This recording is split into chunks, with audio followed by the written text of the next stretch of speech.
విద్యార్థుల్లో నైపుణ్యాన్ని పెంచే ఓజేటీ దుబ్బాక. విద్యార్థుల్లో నైపుణ్యం పెంపొందించేందుకు ఓజేటీ ఉపయోగపడుతుందని ప్రభుత్వ జూనియర్ కళాశాల ప్రిన్సిపాల్ పి. లక్ష్మీనారాయణ అన్నారు.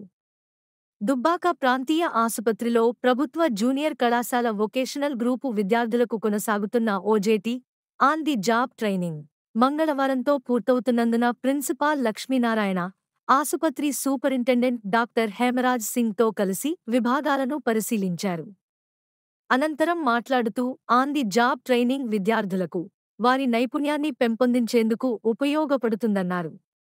కళాశాల లెక్చరర్ శివకుమార్ మాట్లాడుతూ ఇంటర్మీడియట్లో వొకేషనల్ విభాగంలోని గ్రూపులలో విద్యార్థులకు 2 నెలల పాటు ఓజేటీ కార్యక్రమం ఉంటుందన్నారు. వొకేషనల్ అప్రెంటిస్‌షిప్ కోసం విద్యార్థులు రావడం జరిగింది. అందరూ బాగా నేర్చుకున్నారు. ఫార్మసీ కానీ, ల్యాబ్ కానీ, ఓపీ విభాగం అని, అదేవిధంగా ఆన్లైన్ వర్క్ కానీ మంచిగానే నేర్చుకున్నారు. ఇదే విధంగా నెక్స్ట్ ఇయర్ కూడా మళ్ళీ పిల్లలు మా దగ్గరికి వచ్చి నేర్చుకోవాలని చెప్పి కోరుకుంటున్నారు. వొకేషనల్ కోర్సులు అనే గ్రూపులు ఉంటాయి. జనరల్ కోర్సులతో పాటు వొకేషనల్ కోర్సులు ఉంటాయి. వొకేషనల్ కోర్సుల విద్యార్థులకు ప్రతి సంవత్సరం అకాడమిక్ ఇయర్లో 2 నెలలు ఆన్ ది జాబ్ ట్రైనింగ్ అని ఉంటుంది. అంటే వాళ్ళు నేర్చుకునే కోర్సు, వాళ్ళు ఏ సబ్జెక్ట్ అయితే నేర్చుకుంటారో ఆ సబ్జెక్ట్కి సంబంధించి ఇక్కడ ఇంటర్న్షిప్ మాదిరిగా ఆన్ ది జాబ్ ట్రైనింగ్ అని ఫీల్డ్ విజిట్ చేయడం వల్ల, దీనివల్ల ఇంటర్మీడియట్ వొకేషనల్ కోర్సు పూర్తయిన విద్యార్థులు బయటికి వెళ్ళగానే ఉద్యోగమా, ఉపాధి, స్వయం ఉపాధి వాళ్ళు చేసుకునే సామర్థ్యం వాళ్ళకి రావాలనే ఉద్దేశంతో ఇంటర్మీడియట్ కోర్సులో ఈ వొకేషనల్ కోర్సులలో ఆన్ ది జాబ్ ట్రైనింగ్ అనేది విభాగం ఉంటుంది. దీనికి పిల్లలకు 100 మార్కులు ఉంటాయి.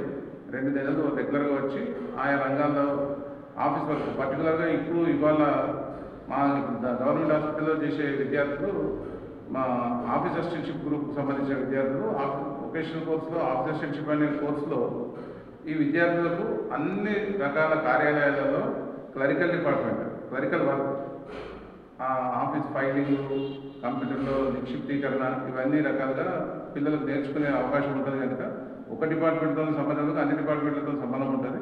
వాళ్ళకు రేపటితోటి 31 డిసెంబర్తో పూర్తవుతుంది. కనుక సార్ మన hospital superintendent doctor Hemraj Singh గారు, మా కళాశాల ప్రిన్సిపాల్ లక్ష్మీనారాయణ సార్, మా స్టాఫ్ అందరం కలిసి వాళ్ళ పిల్లలతోని ఒకసారి కలిసి పోదామని చెప్పి వాళ్ళ పిల్లలు చెప్పాలి అని చెప్పి ఉద్దేశంతో రావడం జరిగింది.